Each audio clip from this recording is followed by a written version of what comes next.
Paz seja convosco. Amém. Estamos mais uma vez unidos para meditar sobre as Escrituras. Quero agradecer mais uma vez pela sua vida, por estar comigo nesse propósito de conhecer mais a Deus. Precisamos do Senhor. Precisamos que Ele nos oriente, nos conceda da sua graça, nos conceda do seu amor. Como falei no início da dominical do primeiro período, vamos acabar nesta manhã, se Deus assim o permitir, com os frutos da carne. Pelo menos em teoria, mas fica para nós durante toda a vida este propósito de analisarmos os frutos da carne e os combatermos através do Espírito Santo. Os dois últimos que nós estaremos trabalhando são bebedices e glutonarias, que são identificadas pelas palavras gregas bebedices como met, M-E-T-H-E, e glutonarias como comos, K-O-M-O-S, bebedices, bebedeiras, embriaguez. Comos, glutonarias, mas também orgias, e nós vamos trabalhar um pouco este conceito. Em especial porque quando nós pensamos em orgias, nós temos um pensamento de uma sexualidade depravada. Essa palavra comos, ela vai muito além do abuso da alimentação. Vai muito mais além desse entendimento que nós temos, que é comer muito. Então ontem estava lá meio cheio. Minha mãe usa uma palavra que nem sei se está no dicionário, chama enguiando, que é quando você come muito. E aí eu sei que eu comi arroz, feijão, frango de uma maneira meio comedida para não comer muito à noite, mas aí a minha esposa fez pinhão, e aí eu comi pinhão e repeti. Aí eu comi uma mexerica, e aí ela falou: você quer sorvete? Aí eu comi sorvete. Então eu passei a noite inteira conversando. Isso, de uma certa forma, é glutonaria ou exagero. Outra tradução de ocorrência dessa palavra aparece em Romanos 13:13. Abra aí, por gentileza.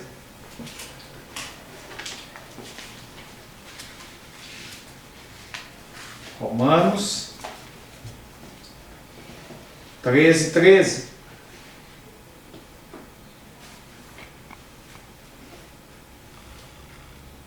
Andemos dignamente como em pleno dia, não em orgias, que é a mesma palavra de glutonaria, não em orgias e bebedices, não em impudícias e dissoluções, impudicícias e dissoluções, e não em contendas e ciúmes.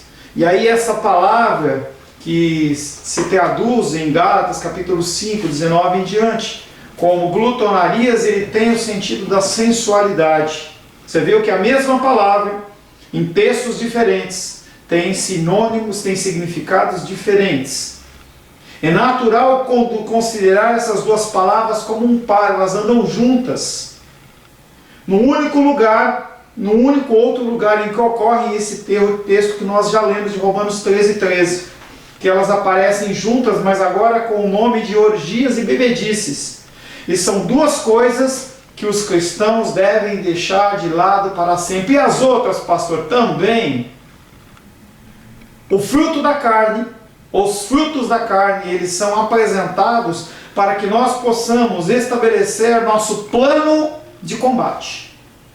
Ontem conversei, foi um tempo agradável com o Felipe, ficamos conversando mais de 1 hora sobre problemas, pecados, tanto dele como meu, e nós podemos ser edificados na nossa conversa. E ele falava de planejamentos de uma forma, eu sei que ele não fez administração de empresas, pelo menos não se formou, hein? Mas o pensamento dele, como também do Alex, é um pensamento sempre de você fazer programações, e isso é muito saudável. E na nossa área espiritual nós também temos que fazer este tipo de preparação. Então eu falo para o Felipe, falo para o Alex e para todas as pessoas, faça programações dentro da sua vida financeira, da sua vida escolar, dos seus planos, mas também faça planos da parte espiritual. É assim que nós combatemos o fruto do Espírito, o fruto da carne, os frutos da carne. É só desta maneira. É só desta maneira. A atitude do mundo antigo e da maior parte das Escrituras para com o vinho e bebidas, semelhantemente, fica bem clara. Vinho e bebidas, alerta. Alerta. Primeiro, nós vivemos numa sociedade em que a sociedade brasileira ela é destruída por conta do álcool. O álcool tem um efeito destruidor dentro da cultura brasileira. E por mais de 50% da população evangélica, o consumo de álcool é referenciado como um não cristianismo. Seja porque tem esse zelo e essa preocupação pessoalmente, ou então em relação ao próximo. Porque as pessoas elas têm uma teologia fraca, e quando vem você no consumo de bebida alcoólica, ele vai achar que você não é um crente tão crente assim, você não dá um bom testemunho de Cristo. Falava com uma pessoa sobre isso agora pela manhã, e eu não inventei agora, está aqui escrito. Se você quiser eu mando para você, a pessoa sabe de que eu estou falando. A atitude do mundo antigo e da maior parte das Escrituras para com vinho e com bebidas fica bem claro. A prática do mundo antigo e das Escrituras via a bebedice como totalmente vergonhosa, mas dificilmente lhe ocorria ordenar ou praticar abstinência total. Apesar de não haver uma lei, haver um consenso geral, quando as pessoas olham uma pessoa que bebeu demais, ela é motivo de piada. Ela faz coisas que não são esperadas dela dentro de um contexto normal. No mundo grego, até mesmo as crianças bebiam vinho. O desjejum dentro do mundo grego ele ocorria com uma fatia de pão que era molhada dentro de um vinho. Mas a festa da colheita das uvas na Grécia era uma ocasião em que participavam todas as pessoas de todas as idades. Na Grécia, porém, havia pouca embriaguez, porque a prática normal era de beber o vinho diluído. As pessoas sabiam do efeito do vinho. Você vê lá no início, lá em Gênesis, logo após o dilúvio, a figura de Noé, que plantou as suas vinhas, fez o vinho, e ele se embriagou e ficou na tenda dele andando pelado. Vergonha. Na Grécia não havia, ou havia pouca embriaguez, porque cada parte de vinho era diluída em 3 partes de água. O perigo da embriaguez também é claramente reconhecido no Antigo Testamento. Provérbios diz: o vinho é uma coisa intemperada e a bebida forte está cheia de violência. Porque as pessoas, elas desenvolvem uma série de travas e freios para você não fazer o que não deve. Com o amortecimento de drogas ilícitas, como o vinho, como a bebida alcoólica em demasia, faz com que essas barreiras que você estabeleceu para você ser normal perante as Escrituras ou perante um conceito moral e social, eles caem por terra.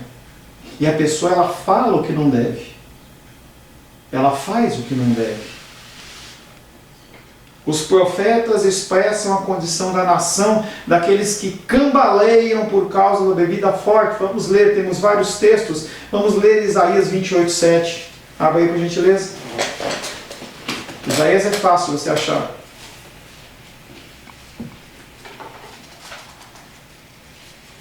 Isaías 28, 7. O profeta Isaías falando do povo judeu de Jerusalém. Isaías 28, 7 diz assim: mas também estes cambaleiam por causa do vinho, e não pode ter-se em pé por causa da bebida forte. O sacerdote e o profeta cambaleiam por causa da bebida forte, são vencidos pelo vinho, não podem ter-se em pé por causa da bebida forte, erram na visão, tropeçam no juízo. O profeta Isaías, ele fala da condição daquele que bebe, porque sempre é aquela condição, é só um, ou é só mais um, e um abismo ele chama outro abismo.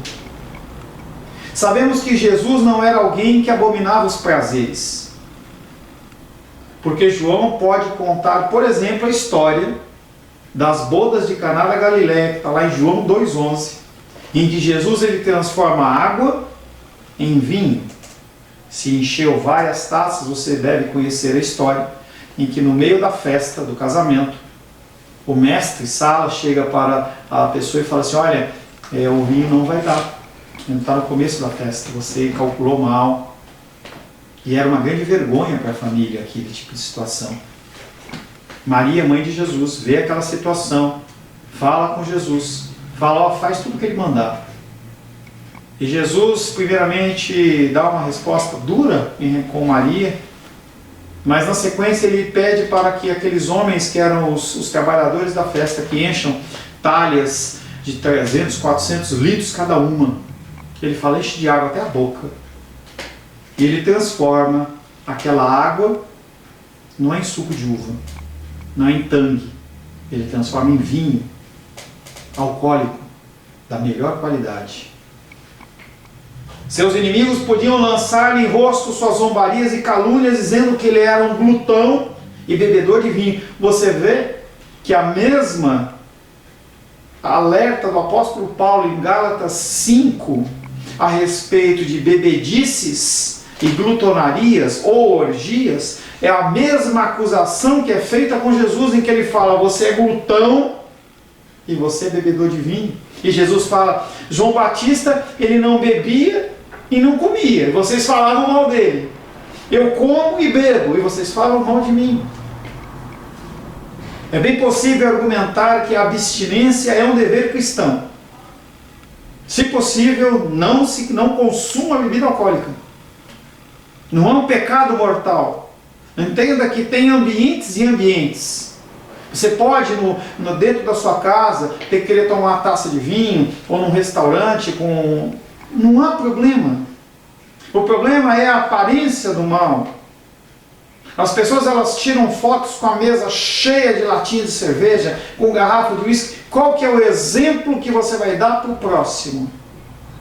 É algo que ocorria, por exemplo, em relação às carnes sacrificadas a ídolos. Em que dentro do contexto da igreja de Éfeso havia um grande templo da Diana dos Efésios, em que lá se matava os animais, sacrificava para a deusa Diana e depois se vendia por um preço bem irrisório. E as pessoas que se convertiam da adoração àquela deusa pagã, quando viam cristãos comendo a carne que era oferecida à deusa Diana, eles ficavam escandalizados e muitos caíam da fé.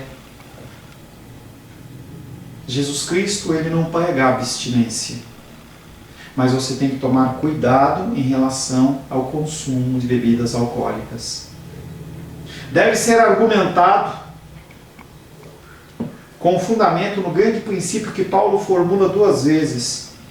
É bom não comer carne, nem beber vinho, nem fazer qualquer outra coisa com que o teu irmão venha a tropeçar ou se ofender. Romanos 14, 21. O apóstolo Paulo fala: se a pessoa ela tem problema com comer carne, ela é vegetariana e você a convida para sua casa, não faça um bife. Entenda que o raciocínio da pessoa é que se você está comendo aquilo, você está sendo impuro. E às vezes é válido você abrir mão de uma coisa em prol do ganho do seu irmão. A liberdade cristã nunca deve tornar-se uma pedra de tropeço para quem? Para os fracos. 1 Coríntios capítulo 8, abre aí. 1 Coríntios. Pastor, mas não tem nada a ver, eu concordo com você. Mas há pessoas que acham que tem. E por as pessoas acharem que tem, por amor a elas, eu me abstenho. 1 Coríntios capítulo 8, versos 9 e 13. Vede, porém, 1 Coríntios 8, verso 9. Vede, porém, que esta vossa liberdade não venha de modo algum, de algum modo, a ser tropeço para os fracos. Verso 13. E por isso, se a comida serve de escândalo ao meu irmão, nunca mais comerei carne, para que não venha escandalizá-lo. Você entende o grau de amor que está sendo solicitado?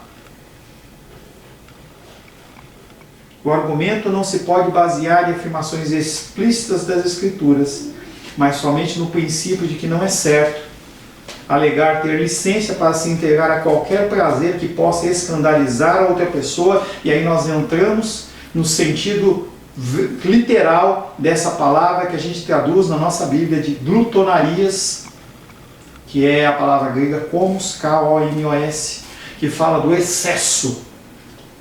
Quando você excede algo, você está neste pecado. Komos é a palavra orgia, mas no grego secular tem um pano de fundo específico. Então essa palavra, quando usada dentro do contexto grego, a ideia era uma procissão alegre pelas ruas e a celebração após a vitória de um homem nos jogos. Então haviam os Jogos Olímpicos, então a pessoa, quando ela era vitoriosa, se colocava ela nos ombros e as pessoas elas saíam, aquele nome para aquilo ali chamava-se orgia, essa é a alegria. Seus amigos reuniam-se para escoltá-lo pelas ruas, passando então a comer e beber em comemoração. O problema é quando tinha o exagero. No grego secular tem o significado da palavra comemoração. No início do século II, Roma invadiu Jerusalém. Fez uma tentativa deliberada de eliminar a fé judaica. Tornou-se em crime passível de pena de morte guardar o sábado ou possuir o exemplar da lei. Contaminou-se o grande altar dos holocaustos, oferecendo sobre ele carne de porco, que era proibida para o povo judeu, e transformou os quartos, os átrios do templo em prostíbulos públicos, onde as pessoas elas mantinham relações sexuais, e a gente traz novamente o exagero. O problema não é o sexo, mas é o sexo dentro de uma condição errada. O templo, está escrito, encheu-se de dissoluções e orgias, que é o mesmo sentido da glutonaria. Você entende que Deus está colocando no mesmo patamar você sentar e comer até passar mal com uma situação como essa? Pode ser que você, dentro da sua cultura, do seu entendimento, você fala assim, não tem nada a ver, mas para Deus tem. Eu lembro que nem estava casado com a Rosângela, fazia muito tempo. Eu estava num hotel fazenda. E se você não quer engordar, não vá para um hotel fazenda. Naquele dia eu sei que eu comi, a comida estava muito boa, eu comecei a comer, e a cena que eu vou descrever posso até trazer nojo para você. Eu sei que eu saí de lá sem caber mais nada e eu parei sentado porque eu não conseguia andar e eu babava, literalmente. Que nojo! Isso chama-se glutonaria. Você exceder, passar mal, comer tanto, quando você excede o prazer, quando você excede o tempo de ficar no celular, quando você excede o tempo de ficar nas redes sociais, quando você excede o tempo de ficar no Netflix, quando você excede o tempo de você jogar futebol, quando você excede o tempo de você jogar videogame, tudo isso é esse sentido de orgia, de excesso, de você fazer mais do que você deveria. A vida cristã é uma vida balanceada, e o que a palavra de Deus está falando é, seja balanceado. Faça exercício sim, mas não exagere. Ontem eu estava vendo o jornal, agora desenvolveram, eu nem sei falar o que é, transtorno da síndrome do corpo morfológico, não sei o que é o que? a pessoa ela querer ter um corpo perfeito. E aí o homem olhava e falava assim, eu fazia exercício, todo mundo falava que eu estava muito bem, mas eu sabia que eu estava magro e que eu estava feio e que eu precisava fazer mais e mais. Gente, e aí coloca a figura como um transtorno em que a pessoa está sofrendo e aí você dá remédio. Como se expressa um excesso sensual do prazer físico e sexual que é ofensivo a Deus e homem igualmente. É bem possível que a melhor tradução dessa palavra seja devassidão, e é no sentido de exagero. Essas duas palavras, bebedices e orgias, descrevem o prazer que se tornou em devassidão. Qualquer coisa que você fizer em demasia é pecado. Se você é uma pessoa que abandonar a sua família para ler as escrituras de manhã, de tarde e de noite, isso é pecado. Você tem compromissos, você tem que trabalhar. Ninguém é levado a esse tipo de coisa. Deus não exige esse tipo de coisa.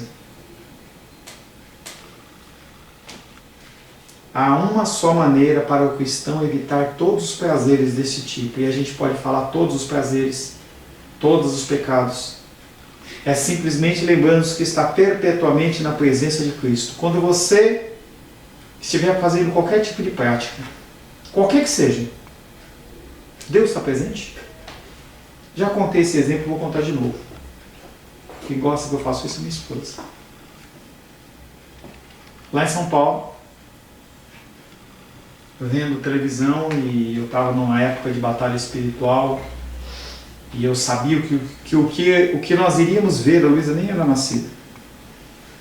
Era algo que tinha cenas de sensualidade. E aí eu orei para Deus assim: Deus, que nem um espírito maligno, que nem uma obra de sexualidade e sensualidade venha abalar minha vida, meu casamento, meu relacionamento. E comecei a fazer essa oração. E o Espírito Santo falou com uma voz muito clara, quase que audível: se é tão ruim assim, por que você vai assistir? Simplesmente lembre-se que você está perpetuamente na presença de Cristo.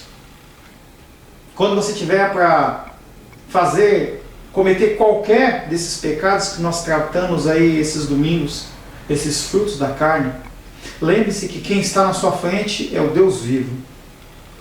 E, portanto, procurando a cada passo fazer que a vida, nos seus trabalhos, nos seus prazeres, seja digna. Quando você for praticar, faça para a glória de Deus. Se não for possível fazer para a glória de Deus, não faça. Pastor, eu não consigo ainda. Se você falou eu não consigo ainda, você usou a palavra correta. Ainda. E é exatamente isso que Deus espera de você. Que você continue lutando contra sexo, orgias, bebedeiras, invejas e todos os frutos da carne, e todos os outros que nós citamos, e todos os outros que você sabe que é errado e que é pecado. Nós finalizamos o estudo do fruto da carne, e eu preparei um breve resumo, baseado em um material que nós já trabalhamos de Gálatas, que eu achei bem interessante. Eu vou fazer uma breve exposição todos esses frutos da carne, para que, se Deus assim o permitir, na semana que vem nós possamos nos reunir para tratar do primeiro fruto do Espírito e os outros na sequência, que é o amor. A grande ênfase dessa segunda parte da Epístola aos Gálatas é que em Cristo nós temos liberdade. Você é livre. Você é livre. Nós estávamos sob a servidão da maldição e condenação da lei, e Deus nos libertou dela. Nós éramos escravos do pecado, mas agora nós somos filhos de Deus. Nós somos escravos de Deus. Cada vez que Paulo escreve sobre a liberdade, ele acrescenta a advertência de que ela pode ser facilmente perdida. Não é a salvação. A salvação é algo que é concedida pelo próprio Deus, em que você não perde, porque foi concedida por Deus, foi paga com um preço de sangue. Não depende de você. Você pode dar um mau exemplo, você vai passar por um julgamento não de condenação perante o Senhor mais sério, mas se há o Espírito Santo de Deus dentro de você, em alguma maneira você vai se arrepender. Cada vez que Paulo escreve sobre a liberdade, ele fala que ela pode ser perdida. Há os que deslizam da liberdade para a escravidão, Gálatas 5:1. Outros que transformam essa liberdade em libertinagem, Gálatas 5:13, que tem muito a ver com aquilo que nós falamos sobre a palavra orgias ou glutonarias. Como se libertar destas coisas? Apenas, única e exclusivamente através do Espírito Santo que está nas Escrituras. Não há resposta diferente em relação ao seu pecado, a não ser comunhão com Deus. Qualquer pecado, comunhão com Deus. Você passa por um processo de purificação e limpeza por estar na presença de Deus, lendo as Escrituras e orando. Se você não tem prática de leitura e oração, você está em pecado. E você não vai conseguir lutar contra as forças que agem em sua vida. Qualquer pecado que seja, o remédio é comunhão com o Senhor. Problema no casamento, comunhão com o Senhor. Pornografia, comunhão com o Senhor. Tudo é comunhão com o Senhor. Você é livre, você é salvo, é Cristo quem te libertou, mas sem a obra contínua, orientadora e santificadora do Espírito Santo, a sua liberdade, ela tende-se a se transformar em libertinagem, o uso indevido da liberdade. Você tem liberdade, aquilo que eu falei antes do intervalo, a sua liberdade, ela acaba onde começa do outro. Isso funciona para qualquer esfera de relacionamento. Os combatentes deste conflito são a carne e o espírito. A carne nós acabamos de estudar, semana que vem, se Deus assim nos permitir, nós estaremos estudando o espírito. A carne representa o que nós somos por nascimento natural. A sua tendência é praticar aquilo. O Espírito é aquele novo nascimento. A partir do momento em que Cristo te chama, o Espírito Santo ele te convence e ele vem habitar dentro do seu coração, você passa a ser Espírito. À medida que aprendemos a andar no Espírito, a carne fica cada vez mais subjugada. É isso que eu tenho falado, dia após dia, aconselhamento após aconselhamento. Se você não desenvolver um plano de leitura das Escrituras, se você não tiver um tempo de comunhão e oração com o Senhor, quem vai mandar na sua vida é a carne. Não tem campanha, não tem quantidade de tempo de igreja que mude o seu jeito de ser. Este é um conflito especificamente cristão. Aquele que não é cristão, ele não tem o Espírito Santo dentro dele, não há como ele combater, nem vontade, nem desejo. A pessoa ela simplesmente ela não se incomoda com a sua situação e continua caminhando. As obras da carne, diz Paulo, são conhecidas, são óbvias a todos. A carne propriamente dita, a nossa velha natureza, ela é secreta e invisível, mas as suas obras, as palavras e os atos pelas quais se manifesta são públicos e evidentes. Apesar dessa condição carne, ela está dentro do seu ser e ser invisível. Você não consegue olhar, pelo menos em regra, por uma pessoa na rua e falar assim, essa pessoa ela é adúltera, essa pessoa é isso, essa pessoa é aquilo. Eu não a conheço, mas ela não aparece. Mas os seus atos, eles são patentes aos olhos. As pessoas elas conseguem ver. Porque a carne ela não consegue conter aquilo apenas no seu coração. Ela tem que se manifestar, e ela se manifesta de uma forma pecaminosa. Falemos um pouco sobre a expiação, que está lá no verso 16 de Gálatas 5, que fala da concupiscência da carne. E não é concupiscência, porque ela, ciência é biologia, química. Concupiscência, que quer dizer desejo, vontade. Aquilo que a sua carne tenta fazer e o teu espírito fala, não faça. Infelizmente, essa expressão veio a ter em português uma conotação que o seu equivalente em grego não tem. Atualmente, concupiscência significa desejo sexual descontrolado, Carne tem significado corpo, carne física. De modo que a concupiscência da carne e os pecados da carne são, na linguagem comum, algo relacionado apenas com os apetites físicos, e isso é um engano, isso é um erro. O que o apóstolo Paulo quis dizer é muito mais do que isso, como nós vemos, por exemplo, o sentido da palavra glutonaria, que é a palavra orgia, que é uma palavra que fala sobre aquele excesso que você não deve ter. Concupiscência da carne é todo o desejo pecaminoso da sua natureza caída. Tudo que você intenta fazer, que é contra as ordenanças das Escrituras, chama-se concupiscência da carne. Vou dar um golpe no Bolsa Família. Concupiscência da carne. Eu trabalho. Eu vou fazer com que a minha esposa, ela entre lá no Bolsa, lá no auxílio emergencial, como sendo uma mãe solteira, para ela ganhar R$ 1.200. Concupiscência da carne. Está errado. O governo não consegue enxergar, mas Deus está vendo. E Ele não vai impor sobre a sua vida, porque Ele não é um Deus de vingança nesse sentido, mas muitas vezes a sua prosperidade ela não avança porque você está agindo de uma maneira errada. Legalmente, como que você está? Você precisa? Você tem direito? Nem sempre ter direito é algo que te dá liberdade para você agir assim dessa maneira.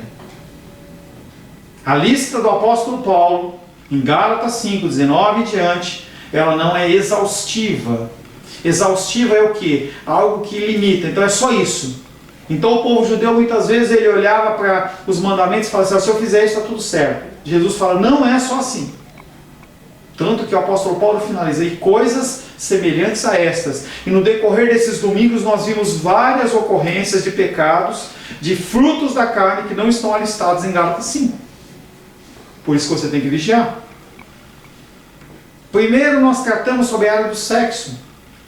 Prostituição, impureza e lascívia. A palavra prostituição geralmente é traduzida por fornicação, ou seja, relações sexuais entre solteiros, dando a entender uma relação sexual entre pessoas que não são casadas, mas pode referir-se a qualquer tipo de comportamento sexual ilegal.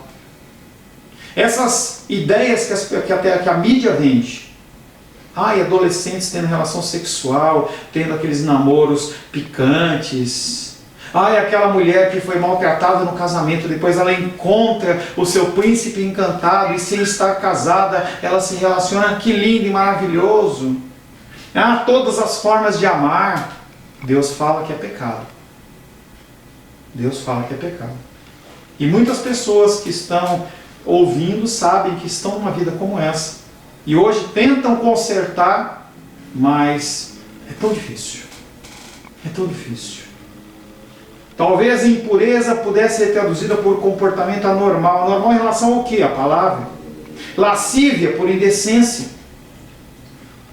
Uma alusão a um público atrevido, desprezo pelo decoro. Essas três palavras são suficientes para mostrar que todas as ofensas sexuais, sejam elas públicas ou particulares, naturais ou anormais, entre pessoas casadas ou solteiras, são obras da carne. Entre quatro paredes tudo pode, mentira. O pecado sexual ele alcança também os casados. Há práticas que são proibidas. E dentro da cultura evangélica brasileira a gente vê toda a diversidade de coisas, inclusive trocas de casais, uma coisa louca. Não, mas eu sou cristão, ele também é cristão, então está tudo certo. Não está tudo certo. Primeiro grupo, áreas de sexo, prostituição, impureza e lascívia. O segundo grupo fala da área da religião e fala sobre idolatrias e feitiçarias. É importante perceber que a idolatria é tão obra da carne quanto a imoralidade. E que assim as obras da carne incluem ofensas contra Deus, além de ofensas contra o próximo ou contra nós mesmos. E a gente tem uma ilha de falar que se a pessoa ela é adúltera, ela tem que ser morta. Mas se a pessoa ela não guarda o dia do Senhor, porque ela idolatra a sua vida financeira, não tem problema. Não, isso é motivo, isso não tem problema. Só se for para você. Para Deus não. Ele olha para o adúltero como aquele que não guarda o dia do Senhor, da mesma maneira. Pessoas acham que a prosperidade delas está no seu trabalhar de manhã, de tarde, de noite. E é tão absurdo que as pessoas elas perdem o senso.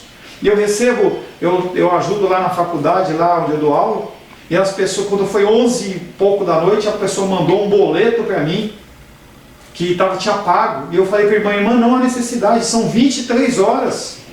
O outro pedindo informação. Não, gente, a gente tem que entender que isso é falta de respeito, as pessoas não têm noção.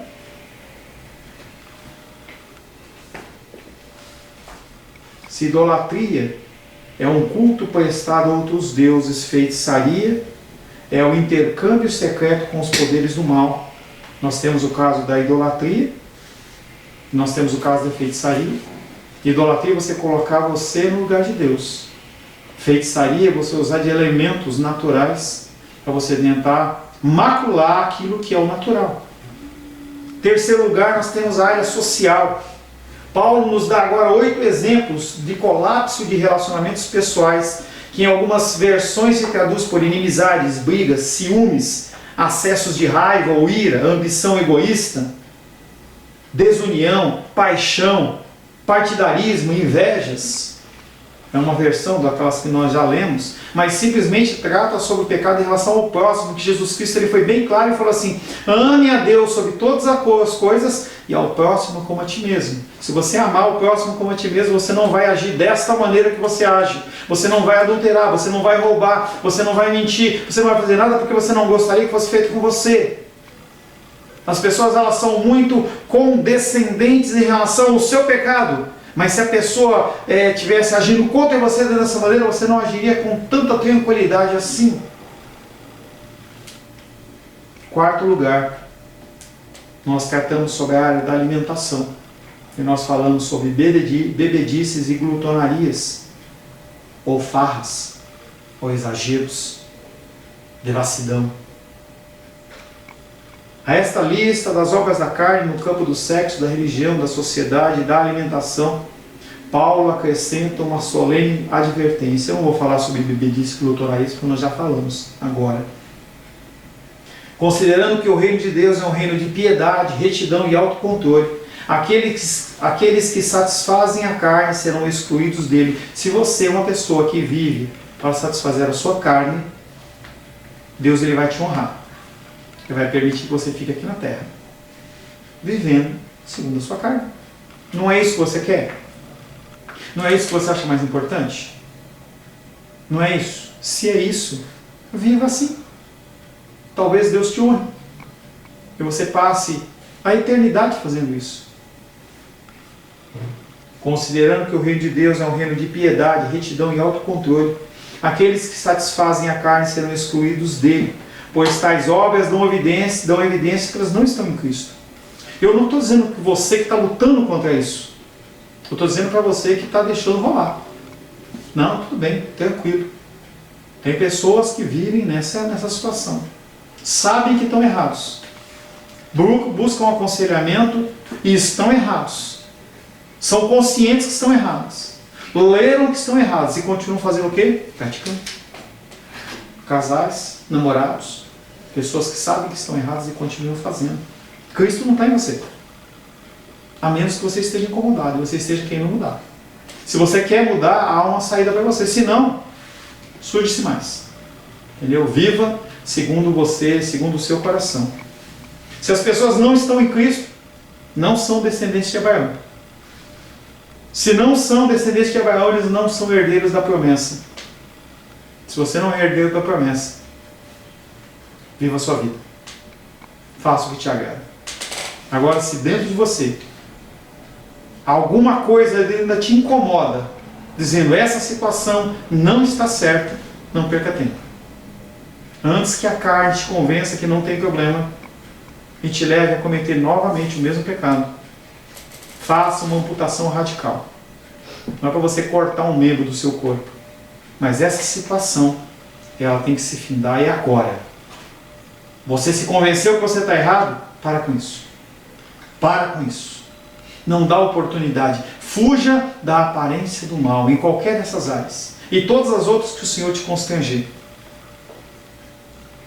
Quanto às outras referências da nossa herança em Cristo, esperadas ou perdidas, nós temos em Gálatas 4, verso 7 e 30, que fala sobre o prêmio disso, de você tomar essa decisão.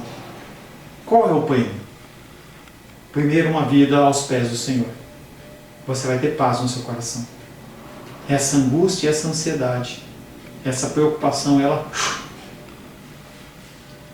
Luta e dificuldade, ansiedade, preocupação que não tem um ansiolítico que possa resolver. Mas a paz do Senhor pode.